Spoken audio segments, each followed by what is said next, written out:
I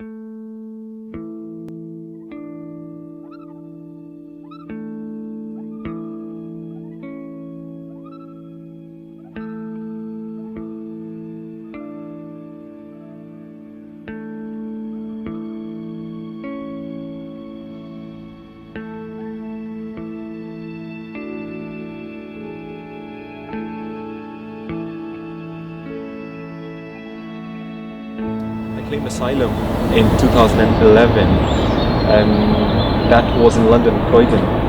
From there, because the way Home Office policies work, they have to disperse you to any part of the UK, wherever the casework is available. And that's where I think that was probably the most fortunate thing that happened to me. They decided they wanted to send me to Glasgow. I was always open to discovering Scotland, and I know that Glasgow was going to be one of the first cities through which, I'll come here, and I wasn't sure what to expect. The funny thing is, because I was living in Wales and I've lived in England for a bit, whenever, I'm not generalizing everyone, but a few of odd people that I've met, when I asked them that, I'm coming to Glasgow, they weren't very convinced. They said that I was living in Cardiff at the time. They said, oh, Cardiff is better than Glasgow. I knew accent was going to be a problem to start with, so yeah, I think I struggled with it for the first 6 times. For the first 6 months, 6 times I said. First 6 months it took me, to get used to it. But I loved it from the very first day. Yeah, it was difficult. Weather was a bit hard to get used to as well. But no, I mean, everyone in general, people in Glasgow are so welcoming.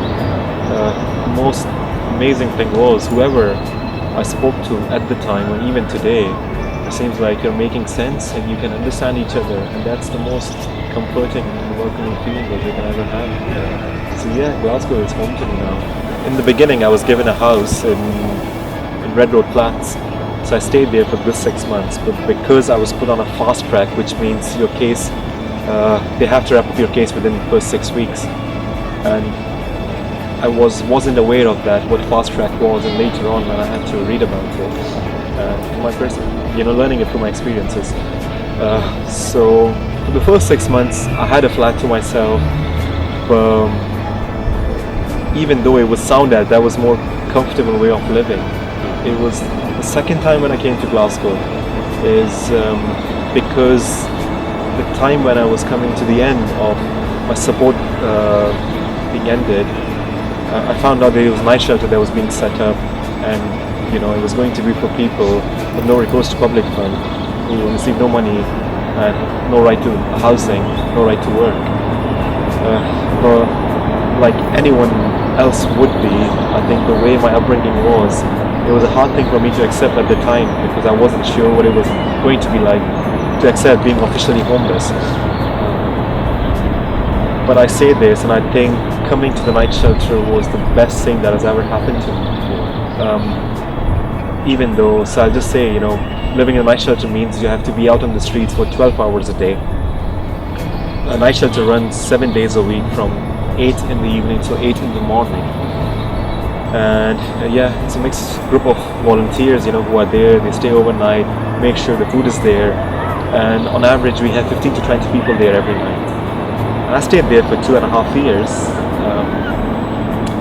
It was challenging, but again, I think it's shaped me up into the person that I can say happily that I'm proud of who I am today.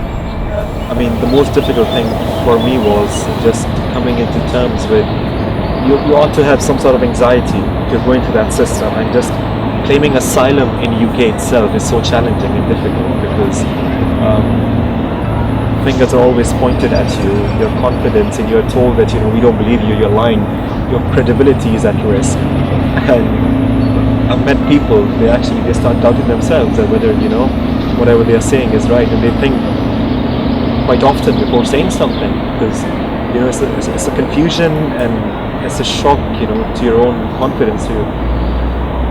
So of course, quite often you would struggle to find that space where you just want to be on your own, or even just consider. The most difficult thing is it's very hard for you to even do things or even consider, where to go and where to go from here. Everything is an emergency. You're struggling with stress. You don't have time. You don't get enough rest. So yeah, at times it was very challenging. But the lovely people and the friends that I made it relatively easier for me, even though I've seen some very difficult days whilst I was in the night shelter. But again, I don't think I'd regret anything. I'm still waiting to get my leave to remain in the country. Yeah. Still don't have it. But now I've got a bigger pool of friends, who let me stay at their houses and have regular access to shower. But yeah, going back to the night shelter as a volunteer is, again, I find it so rewarding. And one of the reasons I do that, whilst I was there, I can relate to people, what they are going through, and mentally low self-esteem, and you feel really bad about yourself. You think, you're less deserving, you don't deserve this, and you start, looking down at yourself. And this is what I see, when there's a new arrival in the shelter, I guess, how they are feeling. So somewhere, I feel that, I can make a positive contribution towards that, speaking to people and putting myself in their shoes, and just kind of saying few nice words which would make an awful lot of difference to them. And I know how much it mattered to me when I was there. People with just one nice thing, just few words, and they would make so much difference to you, and just natural feeling of being wanted in it. So night shelter is somewhere I can see myself. I've dedicated myself to night shelter, and I'll always be there in whatever capacity I can be. Don't mind me sitting on the floor, do you? No. It's just, the sun is out. That doesn't happen too often in Glasgow. To start with, I grew up in Pakistan, which is people are obsessed with meat, and religion again is used a reason for why consumption of meat is justifiable and why you should be eating meat. The festival of sacrifice. I just couldn't get my head around it. Yeah, I decided. I was in the night shelter, and I know that these are probably the most difficult days I've seen in my life. Just in terms of getting used to stuff. And because I like challenging myself and putting myself in challenging situations, the food I was getting over there, I didn't pay for it. I never asked for it, but it was provided. So I was as thankful as I was to that. I thought, why not? I would just do it when I'm in the night shelter whilst I'm there, and food not being a priority. So yeah, I turned vegetarian for the first year, and it was good. But again, with all due respect to all the people who are vegetarians, I'm not judging them. But to me personally, I thought it was a bit hypocritical. Just felt,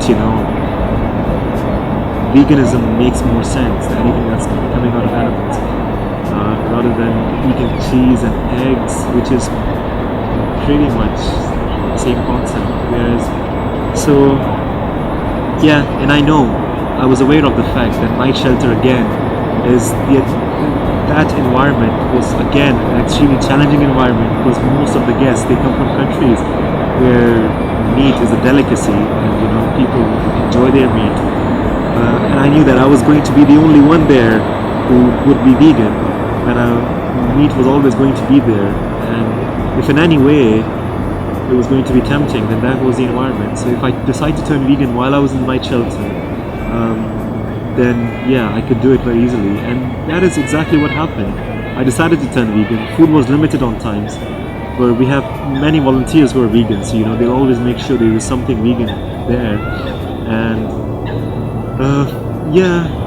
I enjoyed every bit of it, and every single day I never looked back. It's funny how you see so many people becoming vegans these days, and what especially in Glasgow is considered to be the vegan capital. It seems like it's kind of becoming a fashion, and some of the people I have met who turn vegan, and all of a sudden they start feeling like they are saviors and trying to save the world. That's not what my attitude is towards veganism, and that's not what I think it is about, to be very honest. But fair play to I respect people's opinions, and that's why vegan connection is different, because I knew you, and I know your intentions, but I haven't been part of many vegan groups, like things in societies, because and it's not something that I would usually talk about, because I feel it's a personal choice and you need to have a reason why you want to do this. Like, my experience of speaking to people about veganism is one of the first things that I hear people say that, oh, I can't live without meat, cheese, and now I'm someone who came from an environment where there was no alternative. Like, even vegetable dishes had meat in it. It's a state of mind. If you enjoy cooking, it will make an awful lot easier for you, because you can make the food taste so amazing. If you enjoy cooking and experimenting still, within 6 months to a year, you'll start feeling the difference. State of mind, I think you need to have a very strong willpower. I think it's choosing ethics over pleasure. There are some films. There's a movie called Samsara, but it's all images, and it was made by the same guy who made another film called Baraka. This shows you quite exclusively how animals are treated all around the world. Again, I mean, this is me making a very controversial statement, but this is how I feel after having been vegan for a few years, and it's been 3 or 4 years that I haven't had any meat, and I think somewhere when you kill something, for consumption, people will go and try and give you stupid logics, but you're killing plants as well and things and all that, But this is me again, strictly. That's how I started feeling. I'm like, well, if you start believing in the concept of killing an animal, then you're actually submitting to the concept of killing itself.